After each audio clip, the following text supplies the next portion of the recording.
Assalamualaikum warahmatullahi wabarakatuh. Perkenalkan, nama saya Abu Khair dari Pendidikan Teknik Elektro, NIM 230204502021, kelas 02.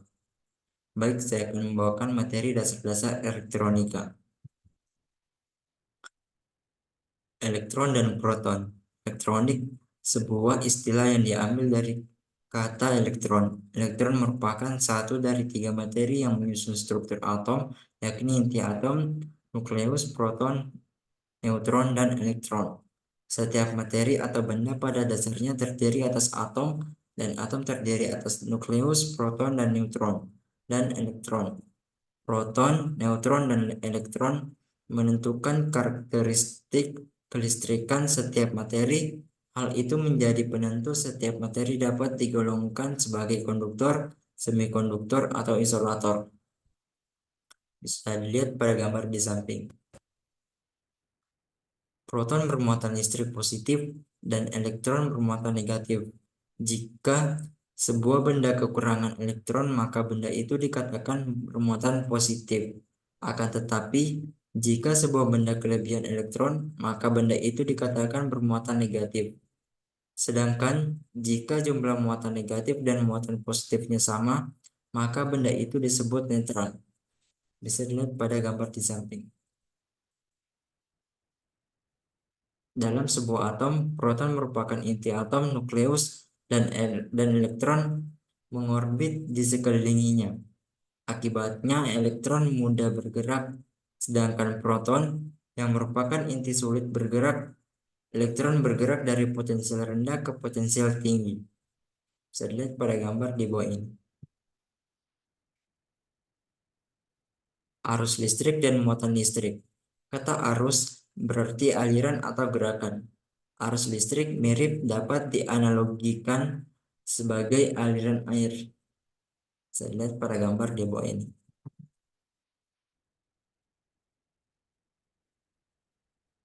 Pertama, arus listrik mengalir melalui rangkaian kabel listrik. Kedua, baterai menghasilkan tekanan listrik disebut gaya gerak listrik, atau tegangan listrik yang memaksa muatan listrik yang bergerak. Arus listrik mengitari suatu rangkaian listrik. Ketiga, arus listrik yang mengalir mampu melakukan usaha untuk memutarkan motor listrik. Keempat, listrik mengalir dari potensial tinggi ke potensial rendah. Muatan listrik. Arus listrik akan mengalir pada saat suatu rangkaian membentuk loop tertutup dan ada beban listrik, misalnya lampu atau pemanas yang tertutup dengan sumber listriknya. Rangkaian tertutup berarti rangkaian yang seluruh bagiannya, beban, penghantar, saklar, terhubung dengan sumber listrik. Alat-alat tertentu seperti baterai mampu menyimpan muatan listrik dan mengalirkannya. Muatan listrik mengandung pengertian bahwa kemampuan alat untuk menyimpan atau membuang arus listrik selama waktu tertentu. Q sama dengan I T atau kolom sama dengan ampere atau detik sama dengan kolom. Keterangan Q sama dengan muatan listrik atau kolom, I sama dengan arus listrik atau ampere, T sama dengan waktu atau second. Contoh, jika arus listrik 3 ampere mengalir pada rangkaian selama 120 milidetik, hitunglah jumlah muatan listrik yang dipindahkan dari sumber listrik ke beban. Bisa dilihat penyelesaian di bawah ini. Tegangan listrik. Tegangan listrik adalah suatu beda potensial antara dua titik yang mempunyai perbedaan jumlah muatan. Tegangan listrik juga sering dianggap sebagai gaya mendorong yang menyebabkan perpindahan elektron dari titik yang satu ke titik yang lain melalui perantara konduktor, di mana semakin besar tegangan yang diberikan, maka semakin kuat pula dorongan yang dilakukan oleh elektron di dalam suatu rangkaian listrik. Bisa dilihat pada gambar di bawah ini. Muatan listrik dapat dianalogikan sebagai air dalam sebuah tangki air, sedangkan tegangan listrik dapat kita analogikan sebagai tekanan air pada sebuah tangki air. Makin tinggi letak tangki air itu, maka makin besar pula tekanannya. Jika keran dibuka, maka air mulai bergerak dalam pipa dan kecepatan mengalirnya berhubungan erat dengan tekanan air pada tangki air di atas menara. Bisa lihat pada gambar di samping. Demikian juga dengan tegangan listrik. Semakin tinggi tegangan listriknya, maka semakin besar energi potensial dan dikarenakan semakin banyak elektron yang dilepas. Bila sepotong kawat penghantar dihubungkan di antara kedua benda yang berbeda muatan, menyebabkan terjadinya perpindahan muatan di antara benda-benda tersebut. Peralihan energi itu akan berlangsung terus selama terdapat perbedaan potensial. Perbedaan potensial listrik dapat dihasilkan dengan memberikan tekanan listrik dari suatu pembangkit tenaga listrik. Baterai atau generator dapat bertindak sebagai pemacu perbedaan tegangan di antara dua titik. Bisa dilihat pada gambar di samping. Sistem satuan internasional untuk tegangan adalah volt atau V yang diambil dari nama Alexander Fulton 1748 sampai 1827, yang menyatakan satuan volt adalah perubahan energi sebesar 1 joule yang V sama dengan V per Q, V sama dengan F, V kali Q. Keterangan V sama dengan tegangan listrik atau volt, V energi listrik atau joule, Q muatan listrik atau coulomb. Contoh, sebuah baterai mempunyai tegangan 6 volt digunakan pada lampu energi yang diserap lampu 12.000 joule. Berapakah muatan listrik yang dipindahkan? Dilihat penyelesaiannya di bawah ini. Hukum Ohm. Pada tahun 1827, Georgi Simon Ohm atau ahli fisika Jerman yang hidup antara tahun 1787 sampai 1854 melakukan percobaan untuk menentukan hubungan antara kuat arus dan tegangan hingga menemukan pernyataan bahwa arus listrik yang mengalir pada hambatan resistor sebanding dengan tegangan yang diberikan pada hambatan tersebut dalam kondisi suhu ruang dijaga konstan. Hukum Ohm sangat sederhana dan sangat berguna untuk menganalisis suatu rangkaian listrik. Persamaan Ohm juga mudah digunakan untuk mencari tegangan dan arus. Misalnya ingin diketahui arus listrik, tegangan listrik, atau nilai resistansi yang belum diketahui pada suatu rangkaian listrik. Gunakan trik berikut dengan cara menyusun V, I, dan R dalam bentuk segitiga transposisi seperti diilustrasikan berikut ini. V, I, R untuk mengetahui tegangan listrik, V, I, R untuk mengetahui arus listrik. V, keterangan V tegangan listrik atau volt, I arus listrik ampere, R hambatan listrik atau ohm. Contoh, sebuah lampu pijar dihubungkan pada tegangan 127 volt dan dialiri arus listrik sebesar 1,5 A. Berapa besar resistansi lampu? Bisa dilihat penyelesaiannya di bawah ini. Penghantar listrik. Penghantar adalah suatu benda yang digunakan dalam teknik listrik atau elektronika untuk mengalirkan arus listrik dari sumber listrik ke beban listrik. Setiap bahan memiliki susunan atom yang berbeda. Letak proton pada setiap bahan tidak sama dan tidak teratur. Elektron-elektron selalu mengelilingi proton. Karena antara proton dan elektron ada gaya tarik. Besarnya gaya tarik ini tergantung pada jarak antara proton dan elektron-elektron. Bahan yang dipakai dalam teknik listrik dan teknik elektronika dapat digolongkan menjadi 3 bagian, yaitu konduktor atau penghantar, isolator atau penyekat, semikonduktor atau setengah penghantar. Yang pertama, konduktor atau penghantar. Konduktor merupakan suatu bahan yang dapat menghantarkan listrik. Bahan penghantar mempunyai banyak elektron-elektron bebas sehingga dengan mudah dapat dipengaruhi keadaan sekitarnya. Elektron-elektron bebas ini dapat meninggalkan daya tarik proton apabila mendapat pengaruh dari luar berupa tegangan listrik, pukulan, panas. Tegangan listrik ini menyebabkan elektron bebas bergerak atau mengalir. Aliran atau gerakan elektron ini mengakibatkan arus listrik. Bisa dilihat gambar samping. Contoh bahan-bahan konduktor.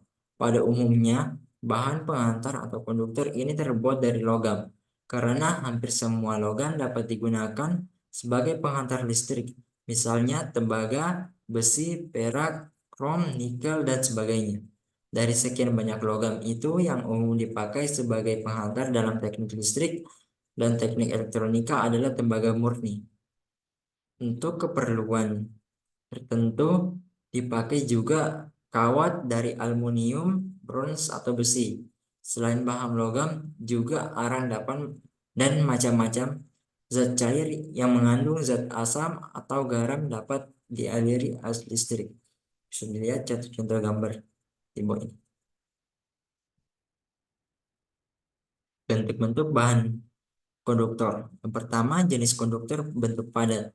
Secara umum, penghantar listrik yang dipergunakan kebanyakan berbentuk padat dan terbuat dari logam, misalnya tembaga, aluminium, seng, timah, dan lain-lain. Penghantar yang terbuat dari bahan bukan logam juga ada, seperti arang, karbon, atau granit. Yang kedua, jenis konduktor bentuk cair. Ada dua macam penghantar arus listrik yang berbentuk cair, yaitu pertama, adanya gerakan elektron-elektron bebas melalui penghantar dan disebut sebagai penghantar elektronis. Umumnya, bahan penghantarnya dari logam atau paduan logam dan granit atau arang. Kedua, penghantaran disertai oleh reaksi kimia dan oleh gerakan zat-zat melalui penghantar cair dinamakan penghantar elektronis atau ionis. Penghantar yang dipakai bentuk cair disebut elektrolit, yaitu suatu cairan yang dapat menghantarkan arus listrik. Umumnya merupakan larutan asam, basa, atau garam. Untuk elemen kering atau baterai, cairan dipadatkan sehingga menyerupai bubur. Aliran arus ini ialah gerakan bagian-bagian yang disebut ion-ion dalam larutan elektrolitnya. Sifat-sifat bahan konduktor. Pertama, daya hantar panas. Daya hantar panas sifat ini ialah kondisi yang dapat menyatakan jumlah panas yang melalui lapisan bahan dalam waktu tertentu. Bahan atau benda yang memiliki daya penghantar panas yang tinggi adalah benda jenis logam. Dan daya hantar panas itu tadi dinyatakan dalam bentuk satuan kal per jam derajat Celcius. Kedua, daya hantar listrik. Arus yang mengalir pada suatu penghantar akan mengalami hambatan dari penghantarnya. Adapun besar hambatan tersebut tergantung jenis bahannya. Besar hambatan tiap-tiap meternya dengan luas penampung 1 mm kubik pada temperatur 20 derajat Celcius disebut dengan hambatan jenis. Yang ketiga, koefisien temperatur tekanan. Dalam suatu bahan akan mengalami perubahan volume. Bila mana terjadi perubahan temperatur, bahan akan memuai apabila temperatur suhu naik dan akan menyusut bila mana temperatur suhu mengalami penurunan. Keempat, daya elektrotermo. Daya elektrotermo dalam rangkaian listrik akan selalu mengalami perubahan pada setiap daya elektromotorik termo. Hal ini apabila terjadi perubahan kondisi suhu. Daya elektrotermo adalah daya elektromotorik yang akan digunakan dalam kondisi suhu yang berbeda. Kelima, kekuatan tegangan tarik. Kekuatan tegangan tarik sifat ini memegang peranan yang sangat penting juga, yakni digunakan apabila terjadi pendistribusian tegangan tinggi. Keenam, koefisien suhu tahanan. Bahan akan memuai apabila berada pada suhu yang tinggi dan akan menyusut bila mana temperatur suhu menurun. Bahan penghantar yang sering digunakan yakni ialah tembaga karena tembaga mudah didapatkan. Dua, isolator atau penyekat. Bahan penyekat isolator adalah jenis bahan yang sulit menghantarkan listrik. Hal ini disebabkan oleh bentuk struktur atomnya, elektron terikat kuat oleh protonnya. Intinya, elektron dapat terlepas dari ikatan intinya apabila tegangan dari luar jauh lebih besar dari daya tarik intinya, yaitu dengan memberikan tegangan listrik yang sangat tinggi. Bisa dilihat pada gambar di samping. Contoh-contoh bahan isolator. Isolator terbaik adalah isolator mampu yang mampu mengisolir listrik atau panas sampai tidak terjadi kebocoran aliran. Salah satu contoh isolator terbaik adalah karet. Bahan ini sangat baik mengisolasi listrik maupun panas.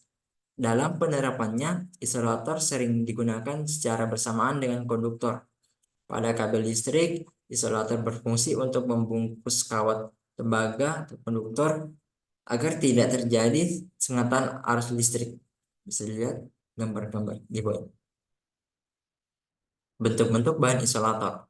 Seperti keadaan umum benda alam, maka penyekat memiliki bentuk-bentuk yang sama, yaitu padat, cair, dan gas. Hal ini berlaku sesuai dengan kebutuhan sebab kadang-kadang perlu digunakan bahan padat, cair, atau gas kecuali ada bahan yang dipadatkan jadi kedudukannya antara cair dan padat atau bentuk padat tetapi lunak. Sifat-sifat bahan konduktor. Pertama, sifat listrik. Sifat utama yang harus dimiliki bahan penyekat ialah mempunyai tahanan jenis listrik yang sangat besar. Gunanya untuk mencegah terjadinya rambatan atau kebocoran arus listrik. Kedua, sifat mekanis. Karena penggunaan bahan penyekat ini sedemikian luasnya, maka perlu diperhatikan sifat mekanis dari bahan penyekat tersebut, apakah dapat mengikuti gerak mekanis dari bahan yang disekat dan berapa kuat bahan penyekat tersebut. Yang ketiga, sifat termis. Panas dari dalam yang ditimbulkan oleh arus gaya magnet berpengaruh pada penyekat. Demikian pula, jika panas dari luar yang mungkin timbul cukup tinggi, maka bahan penyekat harusnya tahan panas. Adanya panas diharapkan tidak melemahkan apalagi sampai merusakkan penyekat. Yang keempat, sifat kimia. Panas yang tinggi biasanya dapat merubah susunan kimia dari bahan penyekat. Demikian pula adanya kelembaban udara atau basa yang ada di sekelilinginya. Tiga, semikonduktor. Suatu bahan yang tidak dapat digolongkan penghantar tetapi tidak pula dapat digolongkan kepada isolator disebut bahan semikonduktor. Bahan semikonduktor adalah bahan pengantar listrik yang tidak sebaik konduktor, akan tetapi tidak pula seburuk insulator yang sama sekali tidak menghantarkan arus listrik. Pada dasarnya, kemampuan menghantar listrik semikonduktor berbeda di antara konduktor dan insulator. Bisa lihat contoh gambar di samping. Contoh bahan-bahan semikonduktor. Ada banyak bahan-bahan dasar yang dapat digolongkan sebagai bahan semikonduktor, tetapi yang paling sering digunakan untuk bahan dasar komponen elektronika hanya beberapa jenis saja. Bahan-bahan semikonduktor tersebut diantaranya adalah silikon, selenium, germanium, dan metal oksides. Komponen-komponen penting yang membentuk sebuah peralatan elektronika seperti transistor, dioda, dan integrated circuit atau IC adalah komponen elektronika aktif yang terbuat bahan semikonduktor. Oleh karena itu, bahan semikonduktor memiliki pengaruh yang sangat besar terhadap perkembangan teknologi elektronika. Bisa lihat contoh-contoh gambar di samping. Tipe atau jenis semikonduktor. Semikonduktor yang telah dilalui proses doping yaitu semikonduktor yang impurity atau ketidakmurnian, atau semikonduktor ekstrinsik yang siap menjadi komponen elektronika dapat dibedakan menjadi dua, yaitu N tipe semikonduktor. Dikatakan N tipe karena semikonduktor jenis ini pembawa muatannya carrier adalah terdiri dari elektron. Elektron adalah bermuatan negatif sehingga disebut dengan tipe negatif atau N tipe. Pada semikonduktor yang berbahan silikon, proses doping dengan menambahkan arsenik atau antimoni akan menjadikan semikonduktor tersebut sebagai N-tipe semikonduktor. Terdapat dua pembawa muatan atau carrier dalam N-tipe semikonduktor, yakni elektron sebagai majority carrier dan hole sebagai minority carrier.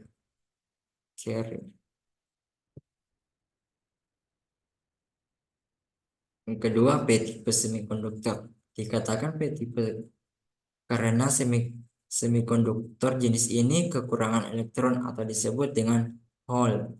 Ketika pembawa muatannya adalah hole, maka semikonduktor tersebut merupakan semikonduktor bermuatan positif.